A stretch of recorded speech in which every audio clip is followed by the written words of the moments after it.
नमस्कार दर्शकों, धार्मिक चमत्कार में आप सभी का स्वागत है। आज हम आपको सुनाएंगे पाप मोचिनी एकादशी व्रत की कथा। इस कथा का पाठ करने से आपके सभी पापों से मुक्ति मिल जाती है।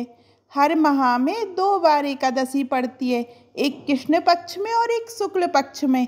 चैत्र मास के कृष्ण पक्ष में पड़ने वाली एकादशी को पाप मोचिनी एकादशी नाम से जाना जाता है। धार्मिक मान्यताओं के अनुसार एकादशी व्रत में व्रत कथा का पाठ करने से शुभ फल की प्राप्ति होती है।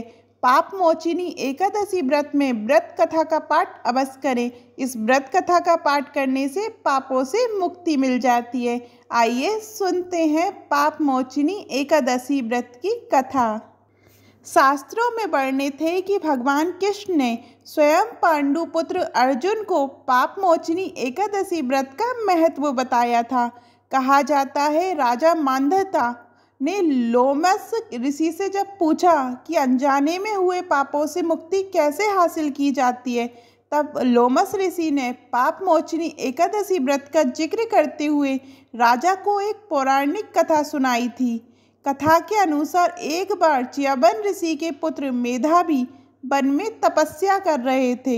उस समय मंजू घोषा नाम की अप्सरा वहां से गुजर रही थी। तभी उस अप्सरा की नज़र मेधावी पर पड़ी और वह मेधावी पर मोहित हो गई। इसके बाद अप्सरा ने मेधावी को अपनी ओर आकर्षित करने के लिए ढेरों जतन किए। मंजू घोषा को ऐसा करते देख कामदेव भी उनकी मदद करने के लिए आ गए।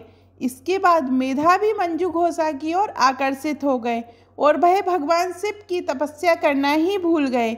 समय बीतने के बाद मेधावी को जब अपनी गलती का एहसास हुआ तो उन्होंने मंजू घोषा को दोषी मानते हुए पिशाचिनी होने का श्राप दे दिया, जिससे अप्सरा बेहद ही दुखी हुई। अप्सरा ने तुरंत अपनी गलती की क्षमा मांगी।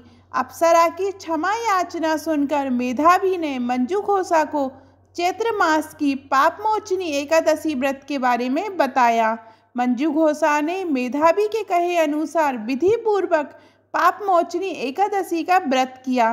पाप मोचिनी एकादशी व्रत के पुण्य प्रभाव से उसे सभी पापों से मुक्ति मिल गई। इस व्रत के प्रभाव से मंजू घोषा फिर से अप्सरा बन गई और स्वर्ग में वापस चली गई। मंजू घोषा के बाद मेधावी ने भी पाप मोचिनी एकादशी का व्रत किया और अपने पापों को दूर करके अपना खोया हुआ तेज पाया था। आपको ये कथा कैसी लगी कमेंट में ज़रूर बताइएगा। और अभी तक आपने हमारे चैनल को सब्सक्राइब नहीं किया है तो चैनल को सब्सक्राइब कीजिएगा और जय सिया राम लिखना मत भूलिएगा। जय श्री राम।